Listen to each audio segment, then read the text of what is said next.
Today we're going to be sharing some tips on how to choose a roofing contractor.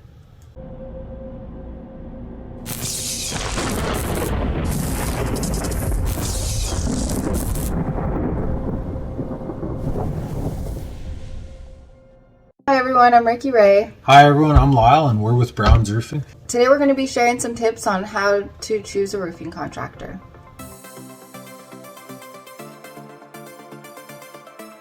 So first on our list is get multiple quotes.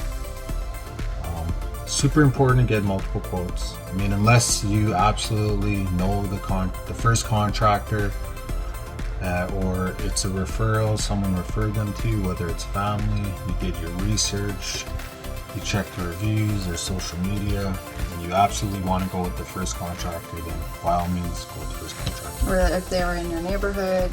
And you're just that confident in that first contractor that gives you a quote, then by all means go with them. Mm-hmm. But if you're unfamiliar with roofing or you don't have any knowledge of roofing, it's probably best to get multiple quotes. We recommend to get 3. Yes, 3. 3 is a good number because then you could do a good comparison with pricing, the materials, what kind of workmanship warranty, which contractor is upselling specific materials or items, and which contractors are offering the best protection right out the gate. So yeah, it's super important to get multiple quotes. Scheduling, time frames, things, when they could book you in, how long the project's going to take. Yeah, and you'll get all that information if you have multiple quotes. You should get that information. So the next on our list is Google reviews. So Google reviews, they are important, especially in today's day and age. Everybody checks Google reviews for any type of business, especially when you're going to do some type of business with that particular business. Mm-hmm. Whether it's a new restaurant, movie theater, you name it. Everybody goes on Google to check the reviews. Mm-hmm. Everybody leaves reviews. Yeah, so it's another place where you can get information on a company and what type of company you're potentially going to do business with. Mm-hmm. Next on the list is communication and professionalism. Yes, communication, professionalism. It's important.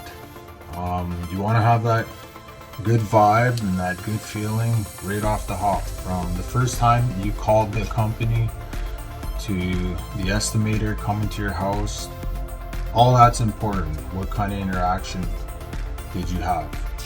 Were they polite? Their response time. How fast or how long did it take them to answer your email? Or if you left a message, how long did it take for them to call you back? Next on the list would be social media presence. So social media presence is kind of goes hand in hand with Google reviews. It's just more information on what type of company you're dealing with. A lot of companies, or most companies, are going to have some type of social media presence, whether it's photos of projects, current and past. It's kind of like the contractor or the company's portfolio.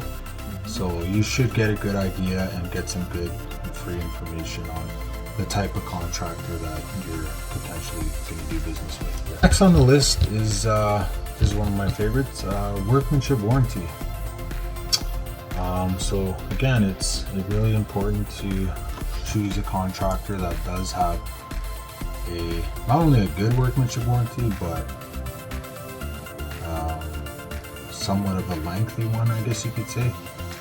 I always say at least 10 years minimum. At Browns, we offer 10 years workmanship warranty on all our projects.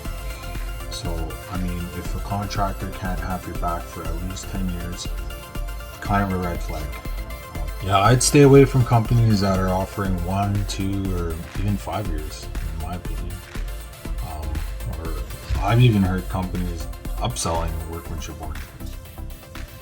Whoa, like upselling workmanship warranty? Like, come on, guys.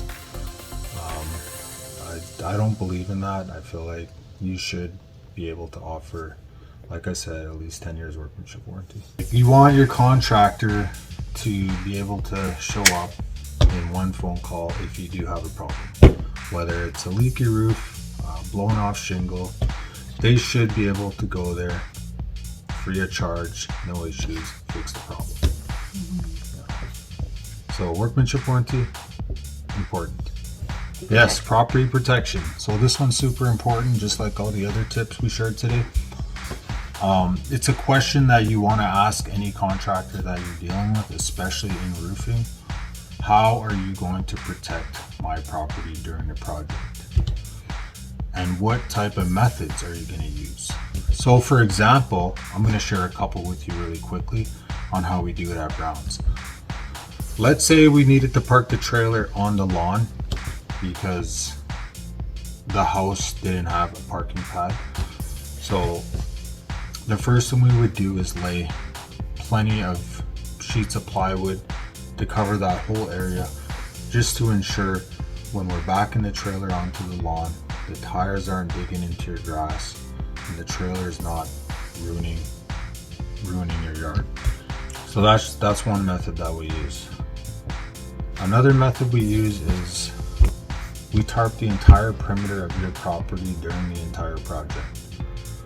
So we'll literally place tarps everywhere, all the way around your house, just to ensure if there's any debris, nails, plastics, or whatever it may be falling from the roof during the project.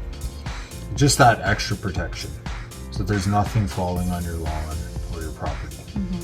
Now once we remove the tarps, we do several walk-arounds with heavy-duty magnet. Yes, so we always have a couple heavy-duty magnets on site, and we're running them around your house, not once, twice, but like 3 or 4 times, just to ensure that we're picking up any left nails that the tarps didn't catch. Yeah. And so those are just a couple examples. I mean, there's other things you could add, like gutter guards, ladder arms, stuff like that. Those are a gutter guard is something you place in the gutter to where the ladder sits. Instead of the ladder just sitting on your gutter, there's a plastic cover that goes in the gutter and it protects your gutter. But to go beyond that, you could stick ladder arms on the top of your ladder, place it on the roof first, climb up, put the gutter guard in, then remove the arms so that the ladder never touches the bare gutter. So those are some things that we do just to ensure like nothing's getting damaged. Because it could get, the gutters could get scratched, Yeah. or bent, or dented. Or... Yes, yeah, even just putting a ladder up at the beginning of the project, I've seen people dent them and scratch them. So that's why it's important to have not only gutter guards but ladder arms. So you put the ladder arms first, they sit on top of the roof, which is the old shingles. You climb up, you put the gutter guard in, then you can remove the ladder arms. So these are just important tips, and these are important methods that all companies should be using, but unfortunately some of them like sound like common sense things, like the boards on the grass, but you'll be surprised on how many trailers we see that are not doing that. and where guys aren't Or how placing many boards companies, and it's just horrible, like especially if it rained the day before or the ground's a little bit soft, like you're gonna have like big tire marks everywhere in your yard or in your lawn. So yeah, it's super important that your contractor can explain to you how he's going to protect your property. I'm sure there's other examples that contractors could share, or other tips or methods, but these are some general methods that we use. But that's it for today, guys. We just wanted to make a short video and share some general tips for anyone who's looking to get a roof replacement. We hope that these tips can assist you when choosing the right roofing contractor. And if you are looking for a roof replacement and you are in the Edmonton area, feel free to give us a call.